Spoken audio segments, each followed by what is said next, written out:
အားလုံးပဲမင်္ဂလာပါ Future History YouTube Channel ကနေပြီးတော့ကြိုဆိုလိုက်ပါတယ်။ Second လက်တော့တစ်လုံးဝယ်ဖို့စဉ်းစားနေတဲ့ဆိုရင်တော့ဒီဗီဒီယိုလေးကိုအဆုံးထိကြည့်လိုက်ပါ။လက်တော့ကအပြင်းမှန်းလာတိုင်းကောင်းနေတာတော့မဟုတ်ပါဘူး။ Specification မြင့်နေတာနဲ့လည်းအကုန်အဆင်ပြေတာတော့မဟုတ်ပါဘူး။ဒီနေ့မှာတော့ Second လက်တော့ဝယ်တဲ့အခါမှာလူအများဆုံးမေးလျော်နေတဲ့အရေးကြီးချက်စစ်ချက်ကိုပြောပြပေးတော့မှာဖြစ်ပါတယ်။လက်တော့ body ကိုစစ်ဆေးပါ။လက်တော့ကိုစကင်တဲ့အချိန် body ဘိုင်းကိုအရင်ကြည့်ပါ။တောင်းနေမှာပြုတ်ကျထားတဲ့အရာတွေပါရှိလားတေချာကြည့်ပါ screen ဖွင့်ပိတ်လုပ်တဲ့အခါမှာဟင့်တွေခြောင်နေလား body ကွဲတာအပ်တာတွေရှိလားအပြင်ပန်းဒမ်းမိများတဲ့လက်တော့တွေကအတွင်း hardware ဘိုင်းမှာလည်းပြဿနာရှိနေနိုင်ပါတယ် screen ကိုတေချာစစ်ပါ screen ကိုအဖြူအနက်အနီအစိမ်းဒီစတဲ့ color တွေနဲ့ဖွင့်ပြီးတော့စမ်းကြည့်ပါ dust pedal ရှိလားအလင်းကွက် bright spot တွေရှိလား screen အောက်ခြေမှာမဲနေတဲ့အပိုင်းတွေရှိလား screen လဲရမယ်ဆိုရင်ကုန်ကျစရိတ်ကြီးနိုင်တာကြောင့်မလို့ဒီအချက်တွေကအရန်အရေးကြီးပါတယ် battery health စစ်ပါ second လက်တော့တွေမှာ battery ကအများဆုံးကျဆင်းနေတတ်ပါတယ်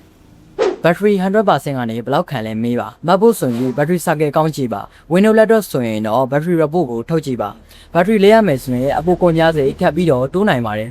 keyboard ကိုတစ်လုံးချင်းစစ်ပါ key အားလုံးကိုနှိပ်ကြည့်ပါစာရေးပြီးတော့ test လုပ်ပါတချို့ laptop တွေမှာ key တစ်လုံးနှလုံးအလုံးမလုံးတာတွေရှိတတ်ပါတယ် content creator တွေ programmer တွေနဲ့ကျောင်းသားတွေအတွက် keyboard ကအရန်ရေးကြီးတဲ့အစိပ်ပိုင်းတစ်ခုဖြစ်ပါတယ် trackpad ကိုစမ်းပါ trackpad ပေါ်မှာကာစာကစမှုဖြစ်လား right click left click အလုပ်လုပ်လား gesture တွေအလုပ်လုပ်လားအထူးသဖြင့် MacBook တွေမှာ trackpad experience ကအရန်အရေးကြီးပါတယ် port တွေအားလုံးကိုစစ်ပါ USB port Type C port HDMI audio jack ADK slot အားလုံးကိုမှတစ်ပိုက်တွေထိုးပြီးတော့စမ်းကြည့်ပါ port တစ်ခုပြတ်နေတာကတချို့အလုပ်တွေမှာအခက်အခဲဖြစ်စေနိုင်ပါတယ် SSD နဲ့ storage head ကိုစစ်ပါ storage ဘယ်လောက်ကျန်သေးလဲဆိုတာကိုသိချကြည့်ပါ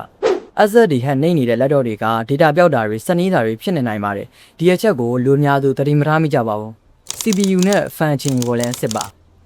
laptop ကိုအသုံးပြုပြီးတော့10မိနစ်လောက်စမ်းကြည့်ပါ